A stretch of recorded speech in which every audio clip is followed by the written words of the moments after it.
अस्सलाम वालेकुम। आप सबको मोहम्मद सब्रा खान की तरफ से आप सब वाक़यातु अंबिया देख रहे हैं और आज इसकी ये दूसरी नशिस्त है और आज हम बात करेंगे हज़रत इदरीस रज़ियल्लाहु अन्हु के बारे में। पिछले एपिसोड में हमने बात की थी हज़रत आदम अलैहिस्सलाम, उनकी पैदाइश और उनका इस दुनिया में आने का सिलसिला और उसके बाद जिस तरह से उनकी जनरेशन ठहरती गई। इस नशिस्त में हम बात करेंगे कि किस तरह से ये जो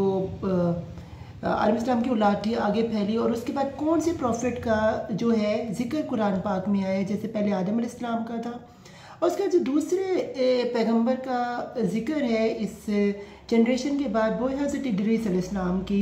बारे में। तो आज हम उन्हीं के ऊपर बात करेंगे। तो सबसे पहले आपको बता दूं, हज़रत आदम अलैहिस्सलाम के बाद हज़रत शीस रज़ियल्लाहु अन्हु आए और उनके बाद जो है पाँचवीं जनरेशन जो थी ये थी जिसमें पैदा हुए हज़रत इदरीस रज़ियल्लाहु अन्हु। और हज़रत इदरीस रज़ियल्लाहु अन्हु की जो पैदाइश थी, उनकी यौम पैदाइश जो थी वो थी बाबुल में और उस जगह पे वो पैदा हुए और उस जगह में ही शुरू से ही उनके अंदर तकवा तौहीद की ताकत मौजूद थी। और वो जैसे कहते हैं बचपन में ही बंदा पहचाना जाता है, तो उनकी पहचान ही यही थी कि वो अल्लाह और तकवे और जहाँ पे कोई उन्हें शरीर या शरारती लोग मिलते थे वो उनसे इज्तनाब करते थे, उनसे दूर जाते थे। इसी सिलसिले में जब वो बड़े हुए तो उनको लगा कि जहाँ वो रहते हैं बाबुल में, वहाँ उनका रहना, उनका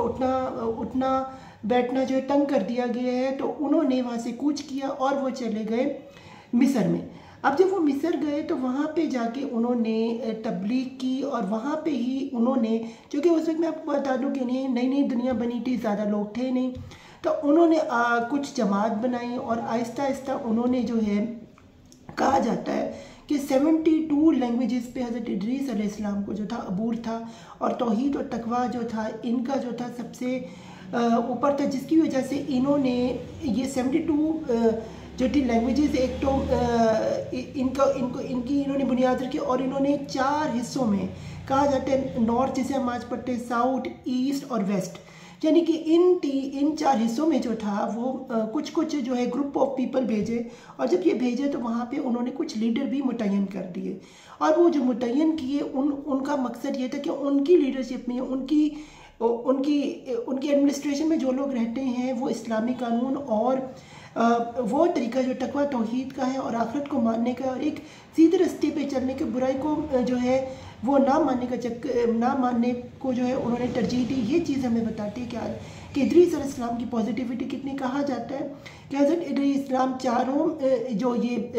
किंग थे इस कुरे अर्ज़ पे, इन सबको बुलाते थे और या उस वक्त जो भी सिलसिला था और इनसे पूछताछ करते थे कि इनकी राय में क्या सब कुछ जा रहा है, वज़ीर किस रहा है। और इसमें तीसरा जो पहलू था वो सितारों का इल्म, यानी इल्म नजूमी वाला भी इल्म था, जो कि हज़रत इदरीस अलैहिस्सलाम जैसे इसलिए इल्म नजूम के भी लोग जो थे,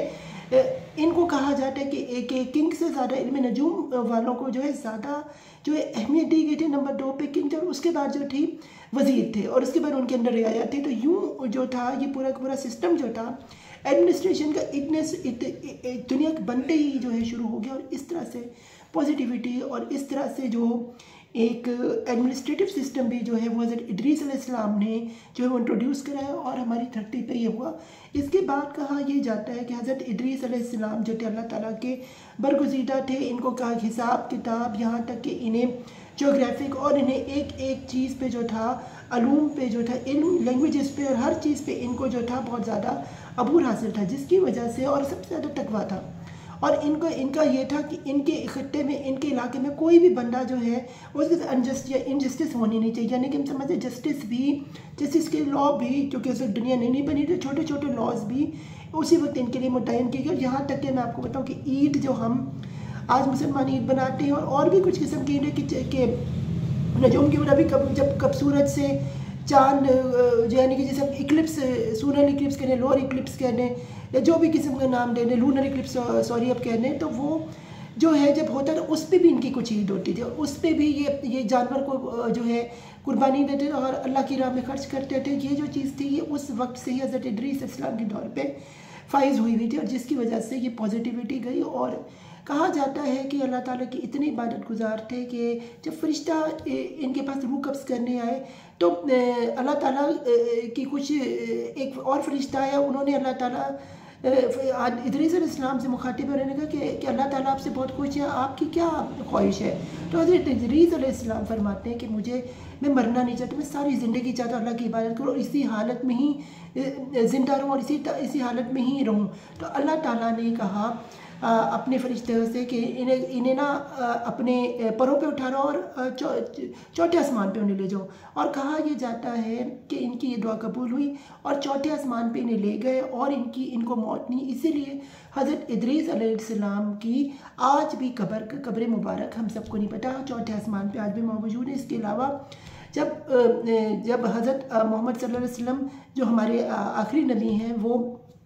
जब मिराज के वाक़े पे गए तो कहा जाता है कि वो चौथे आसमान पे हज़रत इदरीस रज़ी अल्लाह अन्हु से उनकी मुलाकात हुई और वहाँ भी वो उनसे मिले, जिससे पता चलता है हज़रत इदरीस वहाँ मौजूद है और सजदा सजूद है, नमाज़ पढ़ें, इबादत करें और यही चीज़ उनकी खुशनुदी थी। और इसी तरह से वो पॉजिटिव तरीके से जो है इंसानियत और इसका जो है बोलबाला कर रहे हैं। उम्मीद करते हैं कि